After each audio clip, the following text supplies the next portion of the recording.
Welcome to Archeotech Assimilation, where we discover and investigate the technology of the Imperium and the tools of chaos.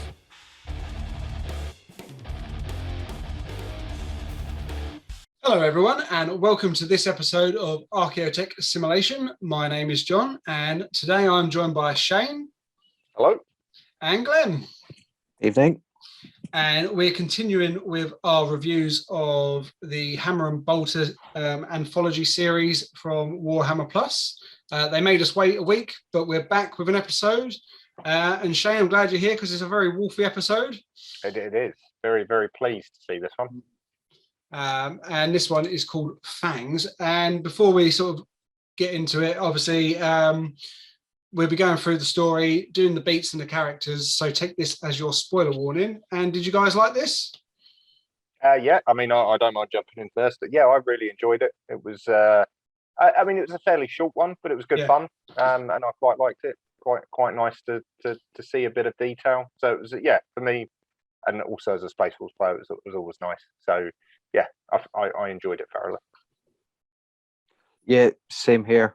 I've got a bit of a soft spot for the Space Wolves too, and it was just nice to see some existing characters, some new initiates, and I'm really enjoying Hammer and Bolter possibly more than Angels. I'm happy to say that I am. Oh, really? Yeah.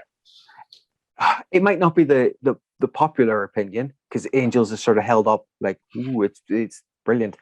But I like the art style better of Hammer and Bolter. I just find it easier to watch. And I like the lots of different little stories. Yeah, I agree. I mean, don't get me wrong. I'm not saying I like Angels. I think it is good. I'm not saying it's not good. That's not the case at all. I think that's really good. For me, as I said, I enjoy the fact that it bounces around a few different bits and pieces. It doesn't focus on one thing, and I like the animations. I like the American manga type animation style. I think that's good, so I enjoy that. And as I said, Angels is good. Someone like Tom, for example, who's a Blood Angels player himself, likes the lore of the chapter. It's even better for me. You know, I don't mind the Blood Angels. I'm there more that it's interesting for me from a Space Marine point of view, and looking at it from that point of view. Whereas with Hammer and Bolter, I kind of like, the anthology type of it, where it touches on lots of little stories. And like as I said, each one, I think the thing that I like about, and we talked about it with the last review I was on for Hammer and Bolter, it's like each one just makes me want to go, oh, I'd love to see one where they go into that a little bit more detail. They do that in a little bit more detail. I don't think they will. I think they're going to keep us hanging. But even so, like, I've been waiting for this more than I was waiting for the next episode of Angels, if that makes sense. So yeah, I really enjoyed it. Not saying there's anything wrong with Angels, but for me, Hammer and Bolter is the one I'm enjoying most. Shane, there was only one. Yeah. I said the same about Hammer and Bolter as well. And the same as what Shane's just said, it's the wanting more from all of the individual stories. Like we'll get to how it ended, but like from the story to sort of the final shots of that, I want to know what the hell happened in between him getting somewhere and him getting to where he ended up. On that note, then, let's go through the episode, get to the end, and then we'll finish that. We'll retouch that thought, Okay. Cool. So it's not going to take too long to run through this story because it's quite simple, but it was good. So we start in the Fang on Fenris, obviously, and we're with these three veteran Astartes. I don't remember the names. I know they said them at least once. How dare you?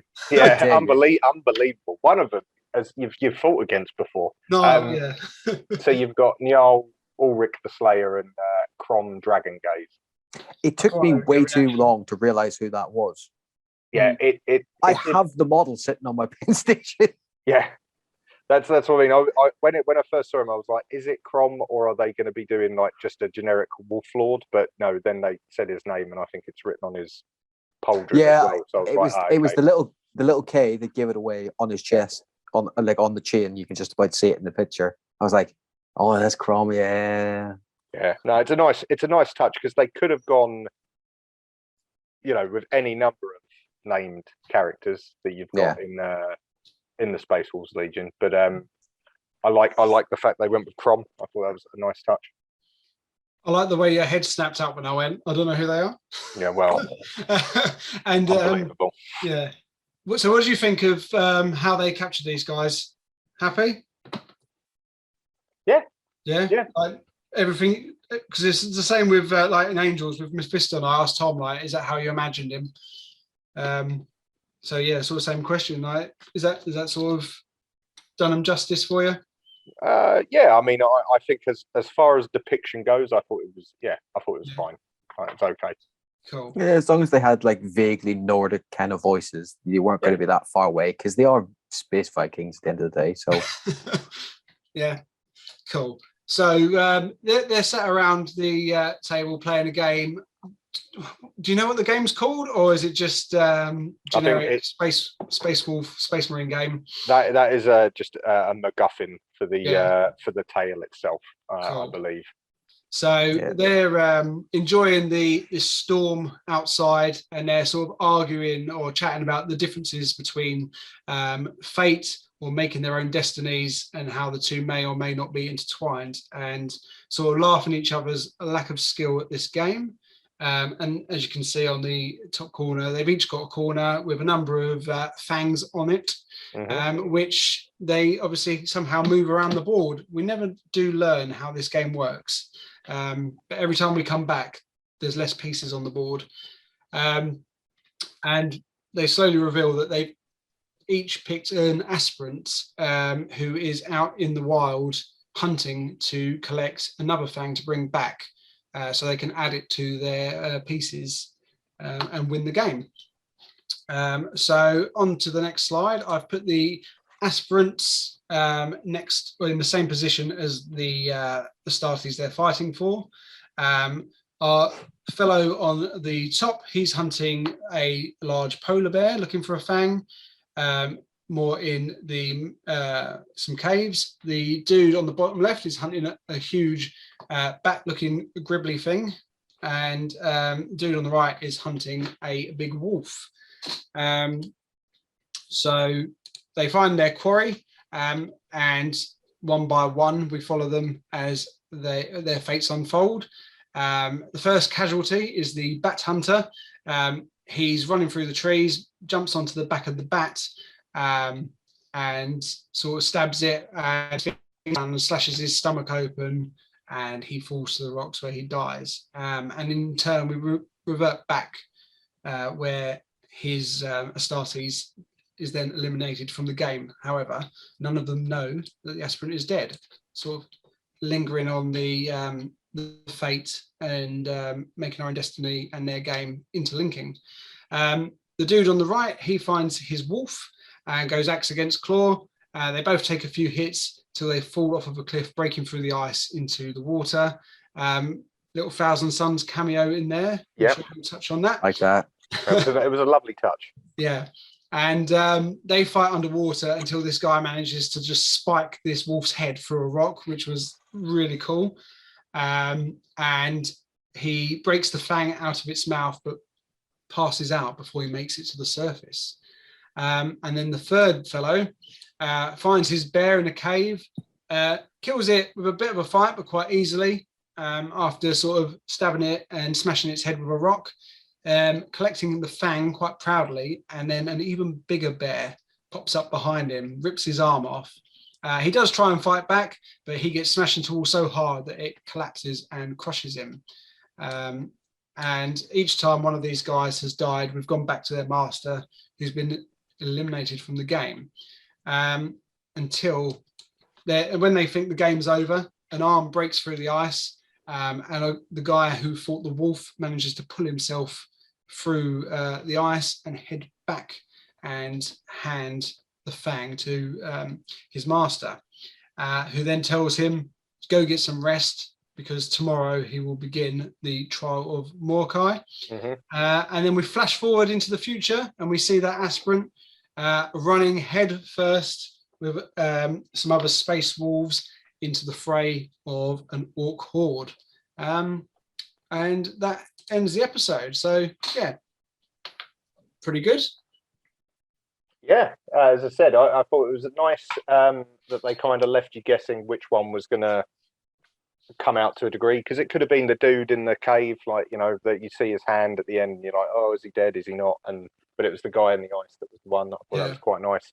I think it was nice that they tied it together with Niall and his him understanding the storm and the weird, as it were, that was happening at the time.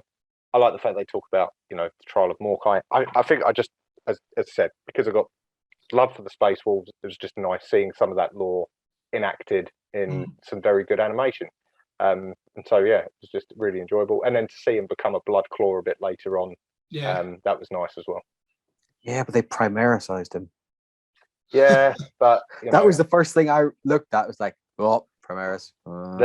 See what they've done there. They're gonna, yeah. I mean, that's the GW paymaster, right? Yeah. That's going to be the way. But you know, it was still nice to see. Yeah. My only issue I had was these three guys. They weren't Space Marines. They weren't even initiates yet.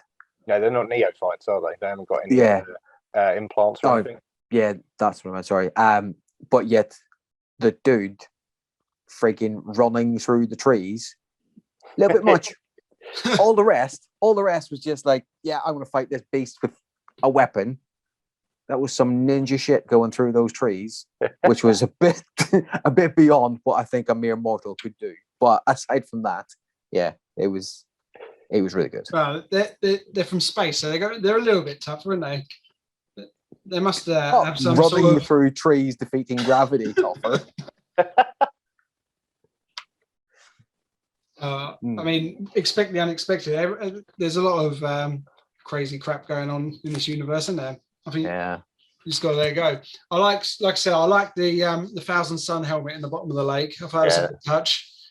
I like that. And when you said, obviously, the guy who got crushed by the rocks, I thought that as well, that he could have come back.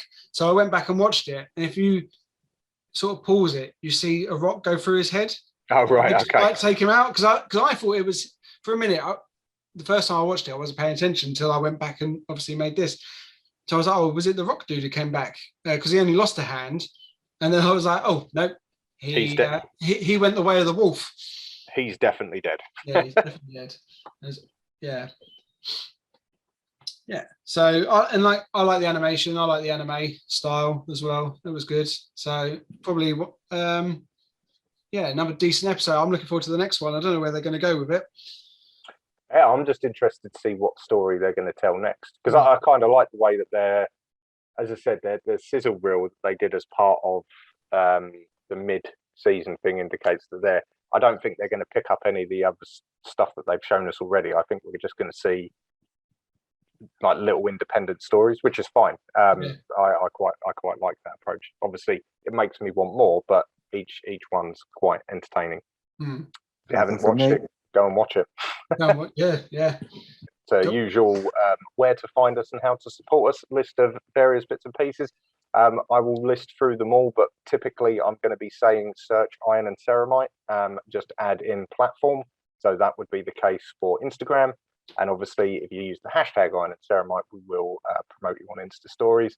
Facebook, Iron and Ceramite. Twitter, Iron and Ceramite. YouTube, Iron and Ceramite. Spotify, Apple Podcasts, and all good podcast services. Have a guess. That's right. Search Iron and Ceramite. Twitch is also Iron and Ceramite, where you'll find John occasionally playing a bit of Space Marine. Patreon, guess what? It's Iron and Ceramite. And finally, if you are going to buy anything for your hobby, you're going to do any hobbying, go to Element Games. You'll get a discount there anyway. They're normally about 15% cheaper, depending on what you're getting. If you use our link, we get a nice little kickback. So if you're going to be buying, do that anyway. It all goes into the channel. And then likewise, if you are into combat cards, if you play the app, join our clan. Again, search Iron and Ceramite. We're the clan's active in terms of that we're active players. You might get a bit of engagement if you're lucky on us in the chat, but otherwise it will just be racking up those points. But that's it. As I said, search Iron and Terramite and you'll find us. See ya. Bye. Bye all.